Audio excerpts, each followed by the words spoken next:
অনেক বাড়াবাড়ি করছে। এভাবে লুকিয়ে আর কতদিন? ঠিক আছে, চলো বিয়ে করে ফেলি। লানা, তোমাদের বাসায় তো কোনো পুরুষ মানুষ নেই, আমার ঘর জামাই হিসেবে থাকতেও কোনো আপত্তি নেই, তবুও আমি তোমার থেকে দূরে থাকতে পারবো না।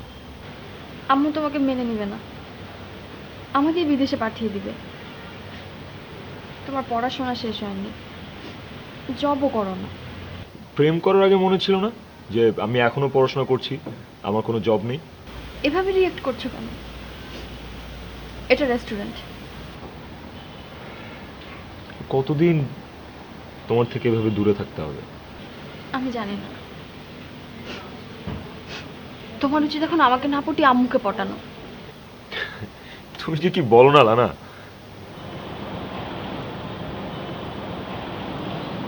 বউ, একদিন আমরা পারভেজ আর পরি এই হোটেলে আয়াম। তুই আপার দেওয়া ওই সিল্কের শাড়িটা পরবা, আর পরি আর পারভেজ পরবো ঈদের তুলে রাখা নতুন কাপড় দুইটা, আর আমি পরবাম প্যান্ট আর শার্টটা। এটা কোনো বিষয় না। আমরা চারজন আয়া ওই যে গাড়ি গিয়ে পার্ক করতেছে, এখানে আমার রিক্সাটারে পার্কিং করে তুইবাম। তারপর ওই ছোট দুইটা তুত্তুর তুত্তুর করে ওই সামনে দাঁড়াইব, আমরা দুজন এর পিছে পিছে পিছে পিছে যাইয়া চারজন মিলা হোটেলে যাইবাম।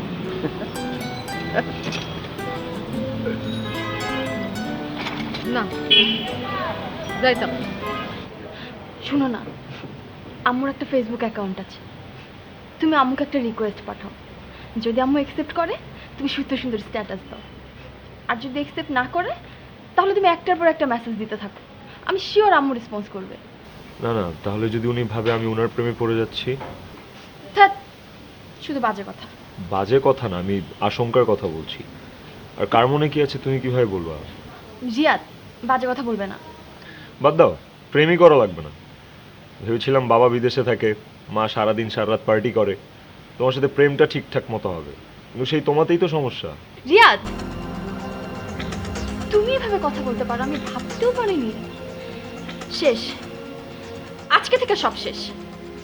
তোমার সাথে আজকে থেকে আমার কোনো সম্পর্ক নেই। তোমার মতো একটা ছেলের কাছ থেকে মানসিক যন্ত্রণা নেওয়ার চেয়ে বেটার আমি আমার আম্মুর লক্ষ্মী মেয়ে হয়ে থাকবো। ওই কি বললে তুমি? আমার মতো ছেলে মানে? What you mean? তোমার মতো ছেলে মানে জাতা। লানা, লানা,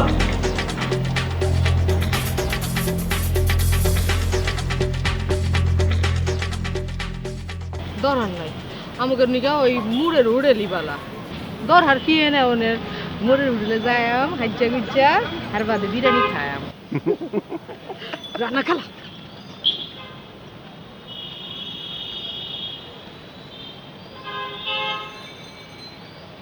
রিক্সা চালাও।